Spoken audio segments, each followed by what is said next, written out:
Hello and welcome to today's theme video for Curmudgeon, which is the audio short story I shared last week on this channel. Spoiler alert, if you don't want to know some of the details I'll be sharing today about that story because you haven't listened to it yet, stop and listen to the story and then come back. I will be sharing some elements of that story today. Okay, here's what you can expect in this video. First of all, where did the story come from? And then I will be sharing in a moment about a fun movie about bookstores. Third, how to handle people that are unkind in the store, etc. And fourth, that we don't have to tolerate regular interactions with a person that are dishonoring and what to do about that. So where did this story come from? Sometimes stories come from my own experience, and some of the stories I'll be sharing with you on this channel actually do relate very closely to my own experience. Not this one, however, except for one aspect that I'll be sharing in a minute, where I actually walked through that process that Olivia walked through of taming Miss McNutt's meanness. I did walk through that with a family member, and I will share about that soon. But where did this story idea come from? This one just came from, I tend to just ask God, would you give me an idea? Would you suggest, give me a thought for a story concept? And I'll be working or I'll be driving and an idea just pops into my head, usually as a visual picture. So I just saw a young girl, she was walking into a bookstore and there was a mean lady and the lady was rude to her. And that's how the story began. And then, of course, as a writer, you just unfold as you write the ideas. Sometimes you write them down beforehand, but often, for me, I will just start writing and then the thoughts flow. So that's how the story came about.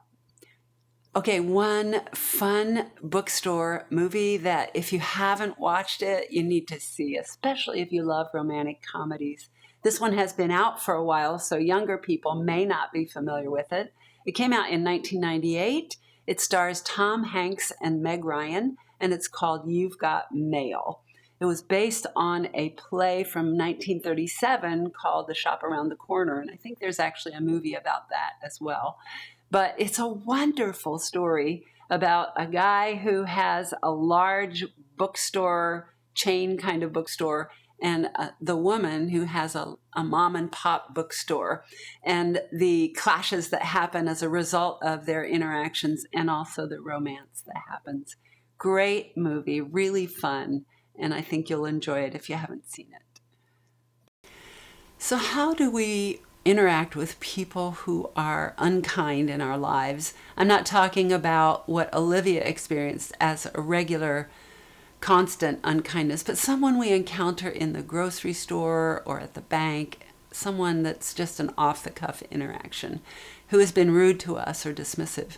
When we encounter someone like that, what helps me is to recognize and pull into being aware of Jesus in me and with me. And if I can connect with his heart for that person, I can then respond to them with compassion because Jesus sees their whole life. He sees everything they've experienced that morning, or he sees the trauma in their life.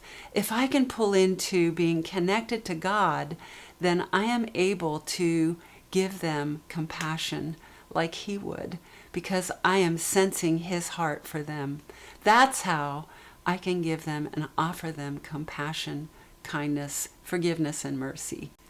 However, when we're interacting with someone on a regular basis who is dismissive or mocking or unkind or rude or mean, that's when we do what Olivia did in the story. What she did to curb Miss McNutt's meanness is called setting a relational boundary. I did that in my own life, and I'll share that in a minute. I'll share with you now 4 benefits of setting relational boundaries, 7 points on how to set relational boundaries, and 3 points on when it may not work to set relational boundaries. I will touch on all of these today, but I've also created for you a free PDF that goes into much more detail for all of those points, and you will find that free PDF link in the description section below this video. Like Olivia did with Miss McNutt in the story, I had a close family member that would respond to me habitually with mild anger and frustration. And when they did that, what that caused my heart to feel was unloved and rejected. And so it made me actually withdraw from interacting with them. Around that time, I read a book on boundaries, and so I did what Olivia did in the story. Like her mom advised her, I told this family member, when you interact with me with that anger, I feel dishonored, disrespected, and I feel hurt.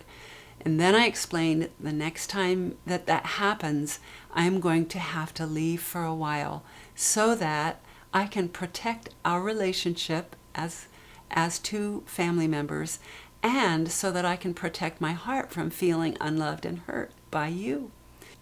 A few days later, that person responded to me with that mild anger, and I said to them, do you remember when I explained that your interactions with that mild anger make me feel unloved and that I would need to leave for a while so that I could protect my heart and our relationship? And I said, I'm going to leave now. And I did. I got in my car. I left for about 20 minutes. When I came back, that person immediately apologized for what they had done.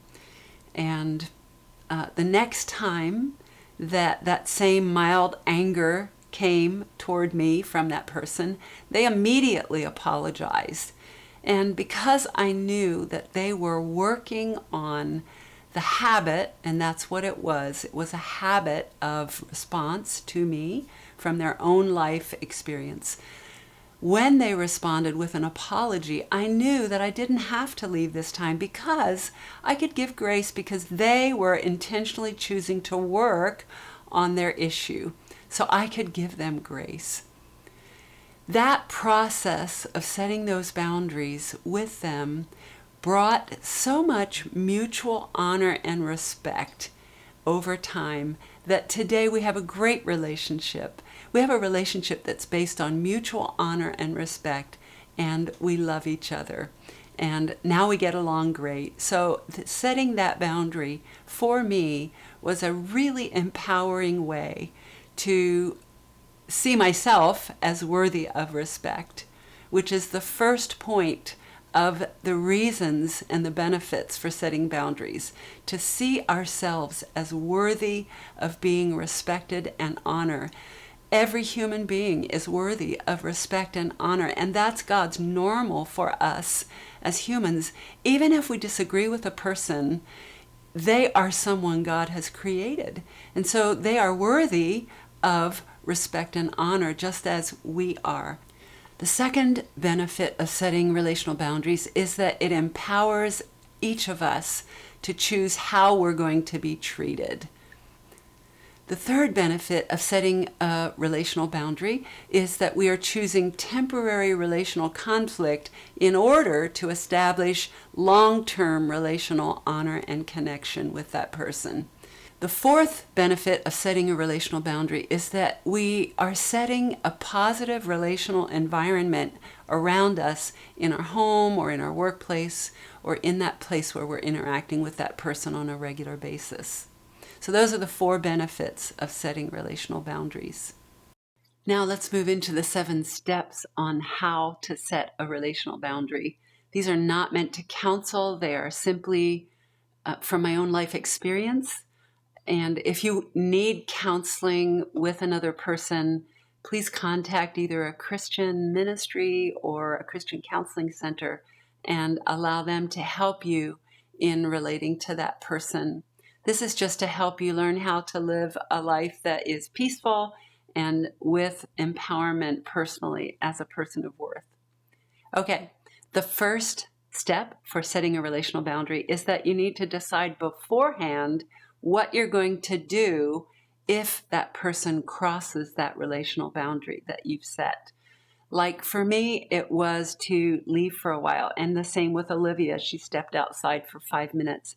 You need to choose something that is doable for you even if it's not a convenient time of day. For me, when that family member crossed that relational boundary, it was late at night. It was inconvenient, but I chose to get in my car and drive away, even though it was later at night. So know what you're going to do before you even talk to the person.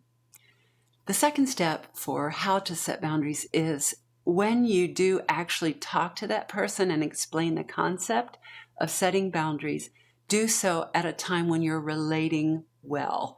Don't do it in the middle of an argument or when they're in a bad mood. The third step on how to set relational boundaries is when you do speak to them, don't be dishonoring or rude or mean yourself. Be kind, calm, and loving. The fourth step is that you want to explain to them how it makes you feel when they express or say or do what they do. If they're dishonoring, if they're mocking, whatever they're doing, explain to them, when you do this, this is how it makes me feel. They need to understand that and hear your heart. But again, do it in a kind, calm, loving manner. Step number 5, after you've explained to them what you're going to do, and when they actually do respond to you in a dishonoring way, make sure you follow through on what you've said you will do. That's what actually enables that boundary to stay firm and be effective. Number 6, don't see your boundary setting as a way to punish the person. You're actually doing the opposite. You're actually setting a boundary so that your connection and interaction with that person can be loving, safe, and fully connected. All right, step number 7. When you actually do set that boundary, do so in a calm, kind, loving way. Those are the 7 steps on how to go about setting a boundary. Let's talk about 3 times or points when it may not work to set a relational boundary. The first one is if you're in a physically abusive relationship.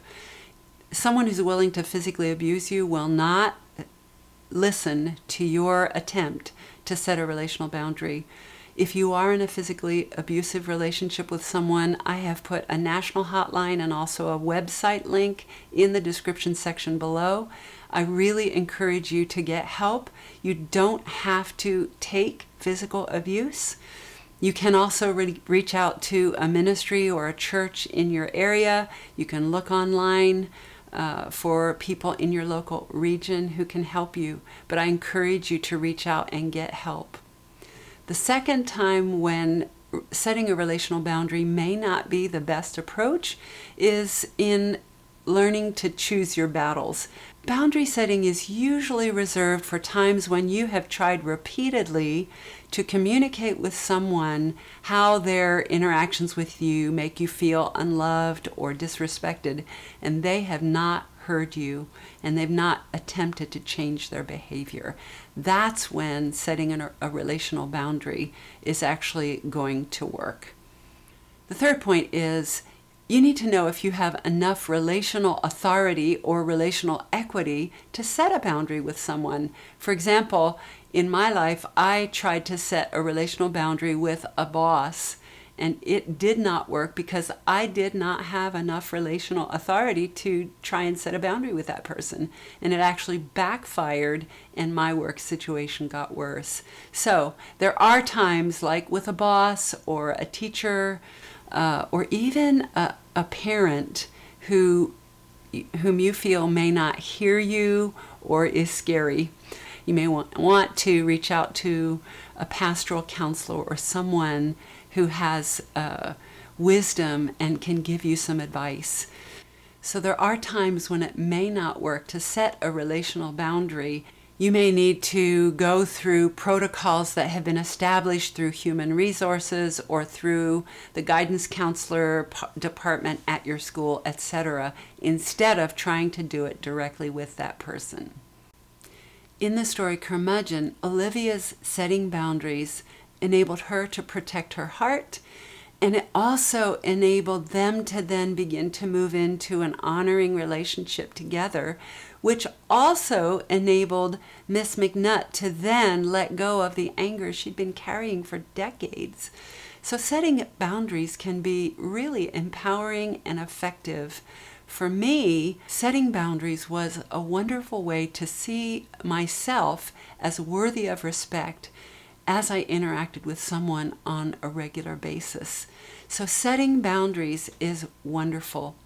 You may only need to use the concept of setting boundaries once or at the most twice in your life, but when you need it, it's a tremendously effective and empowering tool. You are worthy of respect. You are worthy of honor. And setting boundaries is one way to establish honor and respect in your relationships. So that's what I wanted to share with you. I will see you next week when I share the story, The Dumpster Behind Wong's Walk, which is a great story about a kid on the streets and their interaction with a restaurant owner. Have a great week. I'll see you for that story. And until then, be blessed.